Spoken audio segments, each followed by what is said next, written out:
Eder, McAllister. Giovedì prossimo è fissata l'udienza alle 9:30 a Bologna. La Procura sta per depositare 2 nuove annotazioni di polizia giudiziaria, una che riguarda la mattina del ritrovamento del cadavere di Pierina e l'altra sull'inattendibilità della moglie di Da Silva, di Valeria. Infine ci saranno integrazioni sulle perizie, quella fonica che riguarda il famoso audio della telecamera del garage che ha registrato i suoni della sera e della mattina, e anche sui cellulari di Luis Manuela, questo per rispondere ad alcune deduzioni della difesa dell'unico indagato in carcere. Mi sono chiesta chi dei due mi fa più schifo. Nel momento in cui la signora Paganelli fosse venuta da me a raccontarmi della relazione, io l'avrei solamente ringraziata e le avrei detto grazie, mi hai permesso di aprire gli occhi su una situazione che non conoscevo. Il destino di lui si scriverà probabilmente già lunedì, ma al massimo dovremo aspettare non oltre giovedì della settimana prossima. Cosa possiamo aspettarci per lui? Libertà? Ci potrebbe essere questa possibilità, ci potrebbe essere l'applicazione di un dispositivo elettronico, quindi diciamo di un braccialetto, ci possono essere diverse strade che il GIP può percorrere, quindi noi abbiamo chiesto la liberazione senza restrizioni, però è chiaro che laddove ci fossero chiaramente domiciliari la signora Bartolucci si è resa disponibile a raccogliere il marito in casa. Perché se cerchi di farti forza quando si fa sera e pensi che tuo marito è in carcere da innocente, mi viene voglia di spaccare il mondo. Non è colpa tua l'omicidio, la tua colpa è un'altra, è di quella tu quel giorno dovevi lasciarmi fare, così accadeva quello che doveva accadere. Se tu vai dal procuratore e gli dici che lui per te avrebbe fatto qualunque cosa, che se gli avesse detto lanciati dalla finestra lui si sarebbe lanciato. Arriva suo fratello e dice che Luis, quando era militare, aveva ucciso delle persone. Quindi a lui uccidere una persona non fa né caldo né freddo, cioè. Qualche tempo fa un'amica comune mi ha detto che Fulvio non stava benissimo, io invece mi auguro che tutto sia superato e che lui stia benissimo perché ho una grande simpatia per lui. Fulvio però qualche volta si scorda che la prima persona con cui lui iniziò a parlare sui social sono proprio io. L'arguto youtuber, analizzando le immagini credo di quelle che sono state riprese dalle telecamere della scuola di polizia, ha notato che dietro i vetri c'era una persona con una giacca rossa, una felpa rossa, adesso non so. E allora senza commentare, no, anzi nel titolo del video era scritto Fulvio c'è, quindi senza dire niente di particolare. E comunque si intravedeva oltre i vetri all'interno di un garage, adesso non so cosa dire, si intravedeva una persona con una giacca rossa, una felpa rossa. Penso che una felpa rossa o una giacca rossa in Italia saranno 2, forse 3 che hanno una felpa o una giacca rossa.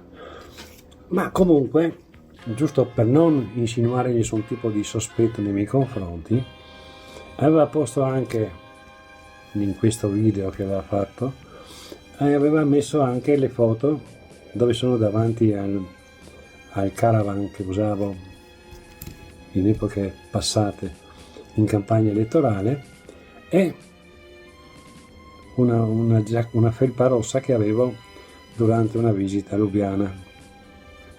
Quindi è uomo con la giacca rossa dietro i vetri. Una giacca rossa io ce l'avevo, cioè, quindi se uno fa 1 più 1. E queste qua sono le manipolazioni a parte, poi la storia che da un video che avevo fatto 12 anni prima aveva supposto che quella mattina del 14 dicembre del 21 Liliana fosse venuta in cava Faccanoni per parlare con me di politica. Il video a cui faceva riferimento e ha posto anche che io avevo fatto, il video era di 12 anni prima e quindi avevo anche così, avevo parlato, avevo detto che avevo scritto poi che evidentemente io ero in Cava Faccanoni 12 anni almeno ad aspettare che passasse Liliana, e di star seduto sulle rocce là per 12 anni, non è mica uno scherzo. Provate voi a stare seduti sulle rocce per 12 anni. E allora mi ero proposto di inviargli una foto della parte che appoggiava sulle pietre per 12 anni per vedere l'effetto che aveva fatto. Così, piccoli particolari. C'è da dire poi, ma chiudo qua perché dopo la facciamo lunga, c'è da dire poi che sembra, non è certo, ma c'è anche una foto che li mostra assieme, sembra che il disinteressato come dire, youtuber sia niente po' di meno che il nipote di Silvia Radini. Sembra. Se così fosse si spiegherebbe questa grande passione che ha, questo grande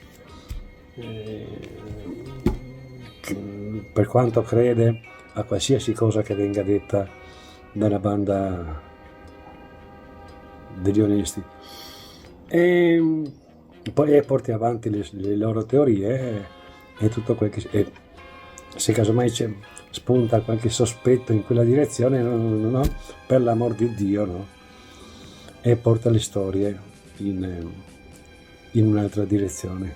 Qualcuno mi chiede perché sono ironico quando parlo di queste cose. Fate voi. Ho negato tante volte di essere il nipote di Silvia, ma è inutile perché poi a un certo punto lo stesso Sebastiano lo ha ammesso a degli amici suoi di quarto grado che gli hanno fatto proprio la domanda se fosse vero che io fossi il nipote di Silvia, e lui, che dovrebbe sapere la verità, ha detto che era vero, per cui a questo punto evidentemente lo sono, non so più che dire.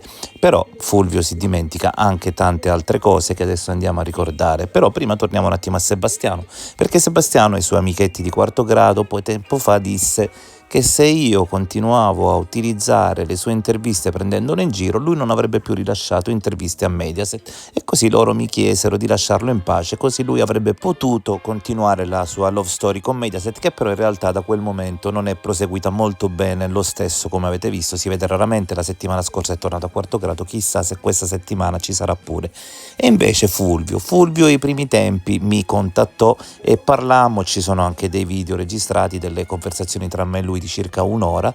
Al tempo pure Paola lo intervistò, se vi ricordate bene, e ci raccontò tante belle fesserie, ovvero delle storie che poi si sono rivelate col tempo un po' fasulle. Però c'è un aneddoto molto interessante che fa capire Fulvio che carattere abbia. A quei tempi Fulvio aveva un gruppo WhatsApp che si chiamava L'Osteria di Fulvio, e lì c'erano inseriti tutti i giornalisti delle TV principali, e Fulvio mi inserì in questo gruppo. Nemmeno il tempo di trovarmi in questo gruppo, mi ricordo la mattina dopo, forse 2 giorni dopo, Fulvio si sveglia dicendo: ma questa relazione tra Claudia e Liliana mi sembra una stupidata. Al che io rispondo, in quel momento ancora si sapeva poco del caso perché stiamo parlando proprio del primo mese dalla scomparsa di Liliana e dal ritrovamento, quindi più o meno gennaio 2022. E io in quel momento rispondo: secondo me dagli elementi che abbiamo non possiamo escluderla. A quel punto Fulvio impazzì letteralmente, se ne uscì dal gruppo, cambiò il nome e sparì nel nulla. Quindi Fulvio è un tipo che basta un po' contrariarlo, ma proprio poco, lui perde il controllo e va in escandescenza. Ehi, non dimenticare di iscriverti a questo canale.